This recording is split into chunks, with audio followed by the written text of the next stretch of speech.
Consultório CBN. Oferecimento Med Senior, plano de saúde especializado para a terceira idade.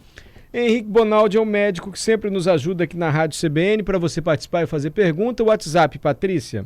992-994297. Hora de abrir o consultório, Mário. Hora de abrir o consultório, assim, não necessariamente para uma consulta, mas para que você tenha informações. Tudo bem, doutor Henrique? Tudo bem, gente? Boa tarde. Santa paz aí? Graças a Deus. Eu sei que nós temos dever de casa da semana passada, mas gosto sempre de dar prioridade aos ouvintes. Está de acordo? Claro, vamos embora. Então, olha, a Anne Comete, nossa colega jornalista, está aqui no estúdio, ficou para ouvir o senhor. E eu acho que sua dúvida, Anne, vai ao encontro da dúvida da Ana. Boa tarde. Pergunta aí para o doutor Henrique quanto tempo demora para acabar com a tosse alérgica depois que se trata. O que ajuda? Dúvida da Ana, você também está passando por isso? Eu estou passando por uma crise de sinusite. Semana passada, né, doutor? A gente falou sobre alergia aqui, estou eu em uma crise e eu estou com tosse alérgica que a minha otorrinolaringologista já falou que é uma... como é que fala? É como se a secreção do nariz descesse para a garganta e dá essa tosse. Ixi. Bom, a Ana está com a mesma dificuldade. Quanto tempo demora para melhorar depois que tratou, doutor? Ô Mário, você vê como é que a gente sabe que a pessoa é jornalista, né? Você viu a velocidade que ela fala, otorrinolaringologista? Otorrinolaringologista. Ninguém fala isso aí não. Vamos ver se ela é boa mesmo. Ana, fala, o original não se desoriginaliza. O original não se deixa... Como é que é? O original não se desoriginaliza. O original não se deixa... O caricaturista caricaturou a caricatura do outro caricaturista. Não. Vai, Anne. Caricaturou o quê? A caricatura do outro caricaturista. O caricaturista caricaturou a outra caricatura do outro caricaturista. Mais ou menos. Doutor Henrique, desculpa o parente aí. Vamos lá, vamos ajudar a Ana e a Anne. Repetindo a pergunta do nosso ouvinte. Quanto tempo demora para acabar com a tosse alérgica depois que se trata? O que pode me ajudar? Pergunta da Ana e da Anne também. É mais ou menos assim, a tosse alérgica, ela, depois que você trata a tosse alérgica, ela tem que ir embora, porque a tosse alérgica, o sintoma da tosse que ela está tendo é pela alergia. Vou te dar um exemplo clássico, que é aquele cara que tem uma asma mais fraca, que ele não chega a fazer grandes faltas de ar, ele não chega a ficar com necessidade daquelas bombinhas, mas ele de vez em quando tosse. Eu tenho um amigo chamado Alexandre que é exatamente assim. Quando ele trata a asma dele, que é um mecanismo alérgico, inflamatório, ele melhora a tosse de imediato, que é diferente do que a Anne está falando. A Anne está dizendo para nós assim, Henrique, eu tive uma sinusite, eu tenho, ou porque foi alérgica, ou porque foi inflamatória, e a minha otorrino está dizendo para mim assim, isso que você chama é um negócio chamado gotejamento, isso que você tem é um negócio chamado gotejamento pós-nasal. O que é isso? Hoje nós vimos, no Bom Dia Espírito Santo, aquela cavidade nasal, quando ela fica cheia de secreção, a secreção não cai só para frente, que é o buraco do nariz, ela cai também para trás, que vai em direção ao céu da boca. Depois que ela cai na boca, às vezes ela pinga na garganta. E quando isso acontece, essa secreção que vai descendo para a garganta, ela encosta na glote. Quando ela encosta na glote, o cara tosse, que é o mecanismo de defesa que ele tem para tirar aquele catarro que está descendo lá de cima do nariz, passando pela boca, indo em direção ao pulmão, para que ele não entre no pulmão. Então são duas entidades diferentes. Essa da Anne provavelmente melhora depois que essa quantidade de secreção diminuir, que vai incluir aí tratamento, não só para alergia, mas tratamento às vezes de antibiótico, às vezes usa até uma dose de corticoide, o cara vai tentar secar. E existe a possibilidade de, por conta da reação inflamatória no local, inclusive da reação alérgica, isso ficar por mais tempo um pouquinho. É diferente da tosse alérgica. Eu tenho tosse porque eu tô com alergia. Teoricamente, quando eu terminar o tratamento da alergia, essa tosse tem que ter ido embora. Ok, respondido. E quanto tempo dura a tosse alérgica, doutor? A gente está falando existe uma entidade que as pessoas falam, tem até algumas descrições, que chama tosse pós-infecciosa. Para os indivíduos que ficaram com infecção, essa tosse pode perdurar por até 30 dias. Só que, Anne, ela tem que ir embora dia após dia, ou seja, essa terça tem que estar pior do que a próxima terça tem que estar melhor e não pode ser associado com nenhuma piora. Então eu não tenho que ver catarro a mais, não pode estar com catarro amarelado, eu não posso estar prostrado, eu não posso ter febre de novo, não posso ter dores em seios paranasais, que é aquela região perto do nariz, embaixo do olho, em cima do olho, que dói quando está com sinusite. Então é como se eu fosse transformando a síndrome cada vez em algo mais brando. Isso está acontecendo ótimo. Então essa tosse vai embora, por pelo menos 30 dias ela vai sair. E como que a gente diferencia uma tosse? Vamos lá, uma tosse alérgica, a tosse da sinusite e a tosse do refluxo, doutor? Ixi. Ah, massa, ó, a tosse da sinusite, Mário, a sinusite é uma doença aguda e infecciosa, tá? Classicamente aguda e infecciosa. É claro que tem sinusites por germes mais clássicos, como o pneumococo, por exemplo, que é um germe que dá uma síndrome um pouco mais forte, o cara fica mais prostrado, a secreção fica em maior quantidade, dói muito, o cara tem muita dor de cabeça, é mais chato do que as síndromes por atípico, que eles chamam, que é um outro tipo de germe que dá uma síndrome um pouco mais branda. Não dá tanta prostração, o quadro é mais arrastado, você aguenta aí trabalhar por semanas com aquele catarro um pouco maior, às vezes dá um pouco mais de dor, mas se você lava melhor ali no banheiro, melhora. Então essas duas, na sinusite, a tosse vai vir com esse clássico quadro infeccioso. Às vezes cursa até com febre, você palpa algumas ínguas debaixo, para quem gosta de íngua, né, Mário? Embaixo da mandíbula e tudo mais, certo? Na tosse alérgica, a tosse ela vem quase que por si só e o sujeito tem sintomas alérgicos a vida inteira. É mais comum em quem já tem a pele mais russa, que é aquela pele que fica, quando você passa a unha assim, ela é uma pele mais ressecada. É comum o cara ter aquele tracinho no nariz, dele dar aquela fungada, aquela passada de mão no nariz. Ele tem um negócio chamado dupla prega, que é um cantinho do olho aqui que faz, que são sinais e sintomas de quem é um cara mais atópico, ele é um cara mais alérgico. E ela vem por si só, ela não vem junto com mais nada. E ele saca, geralmente, Anne, o gatilho. Ah, então eu como chocolate, eu tenho, ou então o tempo muda, eu tenho. Ele saca que a alergia tem um gatilho. E por fim, o refluxo é aquele cara que tosse quando come, ou tosse quando deita. O que é o refluxo? O refluxo é a ausência, nós vamos ver isso na próxima terça-feira no Bom Dia. É a ausência de capacidade do esfíncter, da válvula que você tem quando sai do esôfago e cai no estômago. O esôfago é aquele tubo grande que leva da boca até o estômago. O estômago é uma bolsa, igualzinho a sacola plástica do supermercado. Serve para armazenar o alimento que você acabou de digerir para depois, de pouco em pouco, ir jogando para o intestino trabalhar. Esse canal, esse tubo, quando ele joga para o estômago, ele não pode receber de volta do estômago. O caminho não pode ser inverso. Se ele for inverso, ele vem cheio de ácido, ele arrebenta o esôfago. Então, para isso, tem um esfíncter ali, que nada mais é do que uma válvula. Tem um músculozinho, como se fosse você fechar a mão, fechar o dedo da mão, assim, para não deixar passar mais nada do tubo. O refluxo nada mais é do que a incapacidade desse sistema do esfíncter, desse sistema da mãozinha que era para estar ali segurando o volume. Quando isso acontece geralmente quando o cara come demais, distende demais, a capacidade do estômago dele era, sei lá, de 600, 800 ml, ele comeu 1,5 kg. Vai voltar algo, ou quando ele deita, porque aí a gravidade não ajuda a empurrar para baixo, a gravidade não permite mais que ajude o conteúdo do estômago ficar lá, e aí volta um pouquinho. Aí a tosse do cara que tem refluxo é geralmente com isso. E pasme, essa tosse melhora com omeprazol, melhora com esses prazol da vida. Melhora, mas não resolve, né? E aí é por isso. Então essas são as 3 diferenças das tosses. Perfeito. Outra dúvida, posso seguir? Pode. Ângelo, minha esposa tinha um diagnóstico de distrofia muscular que não havia sido confirmado quando fez os exames. Agora refez vários tipos de exames para investigar e deu uma deficiência de titina, uma deficiência na titina. Gostaria de saber se o doutor tem informações sobre essa deficiência na titina que causa fraqueza muscular. Titina, nunca Mário, fala disso. também não é algo que eu domino não, tá? Vão ser bem claro. Eu sou médico cardiologista, meu negócio é medir pressão. Uhum. Mas eu gosto de dar uma lida de vez em quando em alguma coisa e eu prometo que eu leio em relação à titina.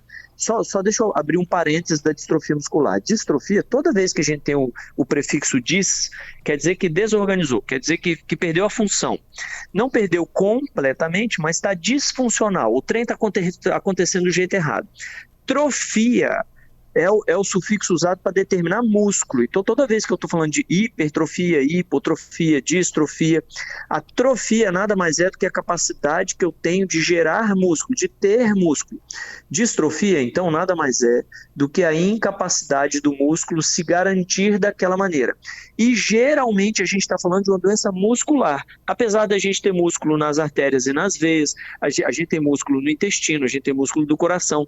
Quando a gente fala de distrofia, a gente está falando falando geralmente de doenças musculares. E aí tem desde aquelas com prognóstico muito reservado, por exemplo, a de Duchenne, a de Becker, que são doenças geneticamente determinadas, o sujeito tem uma sobrevida de 18, 20, 22 anos de idade. E ele já padece pela incapacidade dele de manter o músculo funcionando da maneira certa. Até as distrofias que são permitidas serem tratadas durante uma vida, que são as distrofias mais leves. E aí, essa da titina especificamente, eu não sei. Tá, okay. Mas sabe como eu faço, né? Toda vez eu vou lá no neurologista, eu desligo aqui e encho o saco de algum colega para eles me responderem. Pede pro ouvinte vir aí na terça-feira que vem que eu vou trazer um compêndio desse trem para nós. E nós somos muito gratos a esse serviço que você presta pra gente. Muito obrigado, doutor Henrique, mais uma vez. Agora o Felipe tem uma mensagem também pro senhor. Fala, Felipe. Doutor Henrique Bonaldi, boa tarde. Tenho 48 anos, tomo refrigerante desde que me entendo por gente. Não bebo bebida alcoólica, nem quente, nem gelada, não sei nem o gosto, mas refrigerante é o meu vício. Minha esposa vive me pedindo para fazer endoscopia, nunca fiz endoscopia. E ela vive falando comigo que é muito perigoso eu não fazer endoscopia e tomar esse monte de refrigerante. Não sinto azia, não sinto dor no estômago, não sinto nada. Mas ela tá me colocando medo. Eu acho que eu não vou fazer endoscopia agora por medo. O que o senhor tem a me dizer sobre isso, doutor? Abraço. Antes, ô Felipe, toma vergonha, né? Antes não fazia porque não queria, agora não faz porque tem medo. Não faz isso não. Felipe, é o seguinte, ó, mais preocupante do que a sua capacidade gástrica pela quantidade de refrigerante é a possibilidade de diabetes, tá bem? O refrigerante, ou de diabetes ou de sobrecarga renal. Ou porque você está usando refrigerante normal, ou porque você está usando refrigerante zero, que eles chamam, né? O que é o refrigerante? Refrigerante é um condimento, é um monte de substância misturada com muito açúcar ou com muito sódio. E isso sobrecarrega ou o seu pâncreas, quando a gente está falando de diabetes, ou o seu rim, quando a gente está falando de disfunção renal por essa sobrecarga hidroeletrolítica que a gente chama, que nada mais é do que colocar mais sais para dentro do corpo do que deve. Em relação à endoscopia por si só, existe um guideline hoje que o pessoal da gastro usa, que é uma diretriz, que é uma sugestão dos grandes especialistas nisso hoje em dia, que pedem para que seja feita uma endoscopia prioritariamente perto dos 45 a 55 anos. Então tem que fazer só para, vou fazer só para ver como tá, certo? Não tem uma história tão catastrófica assim em relação ao uso do refrigerante. Agora, o refrigerante por si só e por conta das substâncias todas, eles aumentam o risco de várias doenças, né? Aumenta o risco de obesidade, aumenta o risco de diabetes. Tem alguns estudos mostrando que existe uma possível correlação com câncer. Então, o refrigerante, Felipe, não é um trem que a gente usa substituindo a água, de forma alguma. Mesmo que você não tenha refluxo, não tenha azia, não está sentindo nada, mesmo que você esteja magro, o ideal é hidratação com água, é bem melhor. Ô Mário, nos Estados Unidos está muito comum agora um sachêzinho que eles usam para corar a água. Olha que maluquice, cara. E o cara toma água, porque ele quer água vermelha, aí ele põe o trem vermelho para tomar água vermelha. Não tem cabimento, né? Ele tá inventando moda, tá coçando a orelha esquerda com a mão direita. Faz um favor, toma água. É simples o negócio. O que te faz viver mais tempo é a água. Não é a água nem vermelha, nem a água gasificada, nem a água com corante, nem a água chamada X cola. Não faz esse trem não, meu Cristo. É água, minha senhora. Cada uma, né? Coçar a mão direita com a orelha direita com a mão esquerda pode ser melhor, doutor, do que com a mão direita mesmo. Depende da dor no ombro. Tô testando aqui. Doutor Henrique, vamos lá. Tem mais dúvidas para o senhor aqui, olha só. Deixa-me ver. Armando, como tratar falta de cheiro e de gosto? Será que é resultado da Covid ainda, gente? Nossa, pode ser, Mário. Isso sempre existiu, né? Inclusive, estava conversando com uma fono, amiga minha, não tem 2 semanas, chamada Raquel. Ela falou, Henrique, isso sempre existiu. Só que o volume de atenção que nós estamos dando a isso agora é maior por conta da síndrome do Covid, né? Essas alterações, Mário, elas não são fáceis de serem tratadas, mas tem até alguns protocolos, sabia? Você faz isso para isso nesse mês, isso no outro, existe isso. A fonoaudiologia trata isso muito bem. Acho que é um bom profissional para procurar. Agora, o cara testa cheiros, o cara testa temperaturas, o cara ele vai testando no gosto, às vezes ele vai testando até texturas para ir estimulando, porque isso tudo que nós estamos falando, Mário, é uma célula capaz de reconhecer uma determinada textura, um determinado gosto, um determinado cheiro e transmitir isso para o cérebro com a mensagem de cheiro. Então ela pega uma molécula, por exemplo, ela pega uma molécula que cheira rosas e transforma aquilo na memória do cara como é uma rosa. Então, para o resto da vida, aquela célula só serve para isso, ela só sente aquele tipo de cheiro, ela só é capaz de identificar aquele tipo de molécula, e toda vez que encosta aquela molécula nela, ela joga para você como cheiro de rosa. E na hora que não é rosa, o que você está fazendo é mimetizando, que a gente chama. A substância que está encostando naquela célula é muito, muito, muito parecida com a substância que encosta quando é o cheiro de rosa, e aí ela gera para você como cheiro de rosa. Não sei se eu consegui me fazer entender. Eu acho que sim. Ó, Lourenço agora. Tem uma afta na garganta.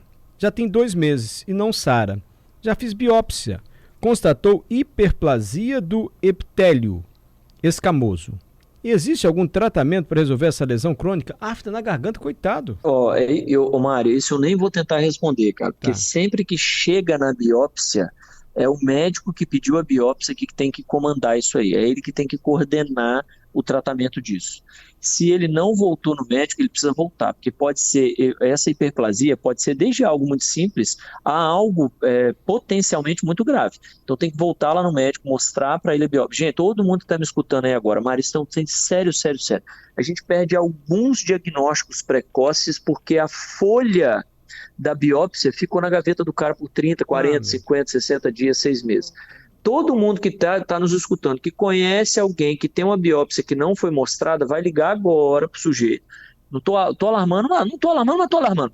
Vai ligar agora e falar, fulaninho, é pra você ir no médico agora, cara. Porque às vezes a gente olha, Mário, e tem a mania de achar que porque o cara da biópsia não escreveu câncer, não é câncer. Mas várias alterações que ele descreve são alterações de câncer. Então não cai na besteira de olhar o exame você, jogar no Google e achar que você entendeu. Porque a depender da alteração vinculada a um órgão X ou Y, isso se torna grave. Então tem que procurar o médico, tá bom? Então o recado para esse sujeito que nos perguntou aí é, cara, dá uma ligada lá, marca a sua consulta e vai no cara, volta lá para mostrar a biópsia. Biópsia não é um trem que você olha, é o especialista do especialista do especialista que olha esse negócio. Não, tá dado o recado, você não tá alarmando não, tá dando um presta atenção super importante, porque pode salvar uma vida, pode melhorar tem um bocado de gente que vai lembrar agora. Isso aí. Doutor Paulo Eduardo, boa tarde, não tenho dúvidas no momento, só quero parabenizar vocês e o doutor, ele é fera, o senhor que é fera, viu? Paulo Eduardo tá falando. Hudson, essa aqui do Hudson acho que até eu respondo, hein? Vai, Mário. Vou nada, não sou doido. Hudson, hoje eu almocei 11h30. Comi pouco, arroz, feijão, salada, 2 pedaços de carne assada de panela.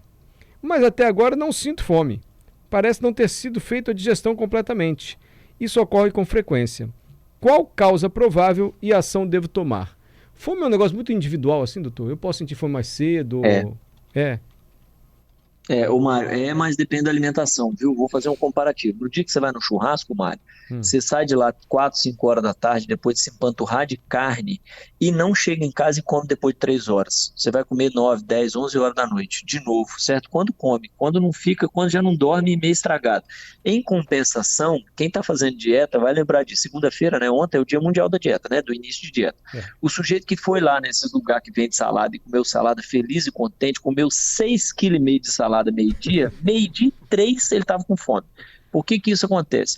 Porque a capacidade que a gente tem de esvaziar o estômago quando a gente come mais carne do que deve é menor do que quando come alimentos mais leves. É por isso, inclusive, Mário, que quando a gente está diante de uma doença ou diante de alguma coisa, você pede para o cara comer coisas leves. O que você está falando para ele? Não destina o fluxo de sangue que você tem agora para o estômago, não, meu filho. Destina para o que está acontecendo com você. Então, come algo mais leve, que seu estômago, sem muito trabalho, vai conseguir esvaziar mais rápido.